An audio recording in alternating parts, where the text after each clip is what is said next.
آپ کو کراچی کی سڑکوں پر سیاست کی وجہ سے بکھرتی ہوئی لاشیں 25 نہیں نظر آئیں، آپ کو اسلام آباد ڈی چوک کی لاشیں نظر نہیں آئیں، آپ کو یہاں پنڈی کے اندر یہاں ہماری روڈ کی لاشیں نظر نہیں آئیں، آپ کو رکیے میں بات کروں گا اس آپ پہ آ رہا ہوں۔ لاہور کی سڑکوں پر لاشیں نظر کیوں نہیں آئیں؟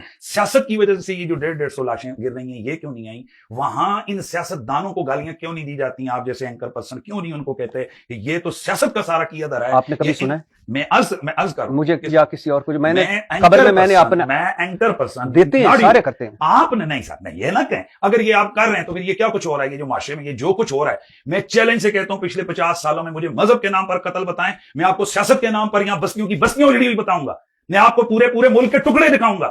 کیا یہ جو بنگلہ دیش جو ہے نا پاکستان کے 2 ٹکڑے میں مولویوں نے کیے ہیں؟ یہ جو اس وقت آپ کا بلوچستان جل رہا ہے یہ مولوی جلا رہے ہیں؟ یہ جو اس وقت آپ کا خیبر کے PK کے اندر جو کچھ ہو رہا ہے وہاں لوگوں کی جانیں اور اس وقت پورے ایجنسی میں مولوی ہیں؟ ٹھیک ہے، یہ تو آ گیا، کیا وہاں مذہب ہے؟ نہیں۔ آپ کو یاد دلواؤں گا یوحنا آباد کا ایک واقعہ کہ ایک دھماکہ ہوا عیسائیوں کی بستی میں، تو ایک صوفی صاحب حافظ صاحب بیچارہ 5 بہنوں کا اکلوتا بھائی، وہ جناب نوکری سے واپس آ رہا تھا، انہی عیسائیوں نے پکڑ کے جو اشتہار وہ جو مظاہرہ کر رہے تھے اس کو ٹیررسٹ کہہ کر جلا ڈالا۔ اس کی جلی ہوئی لاش اگر کہیں گے یہ ابھی جسٹ میں گوگل پہ اس کی وہ جلی ہوئی لاش آپ کو نکال کے دکھا دیتا ہوں۔ بھٹی صاحب وہاں پر تو نہ حمایت میں جناب حسن نثار صاحب بولے نہ آپ بولے، مجھے اگر ہے تو اگر میں غلطی پہ ہوں تو پھر میں دیکھ لوں گا، لیکن میری تحقیق کے مطابق وہاں کسی نے نہیں کہا کہ یہ بلوائی ہیں، یہ جو عیسائی ہیں انہوں نے یہ کر دیا، ایک بے گناہ کو مارا۔ وہاں سب نے کہا جی انسیڈنٹلی ہو گیا، جذبات تھے، غصہ تھا، ایک معاملہ ہو گیا۔ وارے بھائی، ایک حافظ قرآن کو ایک جتھا جلائے، وہاں آپ کہتے ہو جی کہ یہ ان کا مذہب نہیں، ان کی دین نہیں، ان کی تعلیم نہیں، یہ ایک وقتی اشتعال کی وجہ سے یہ ایسا ہوا ہے۔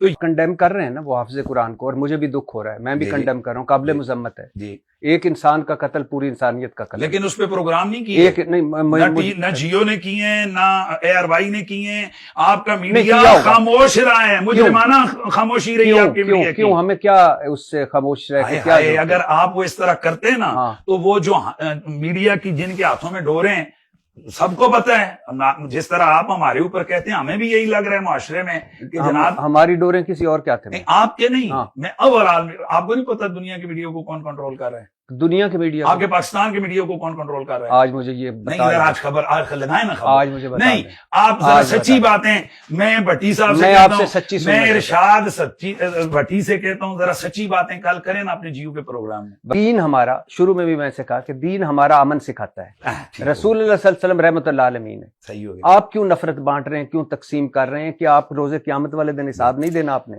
بات یہ کہ یہ آپ کو لگتا ہے کہ ہم نفرت بانٹ رہے ہیں، ہم علماء یا ہمارے جیسے کروڑوں عوام یہ سمجھتے ہیں پاکستان کا جو کباڑہ کرنے والی قوتیں ہیں ان میں ایک مرکزی کردار میڈیا کے لوگوں کا ہے۔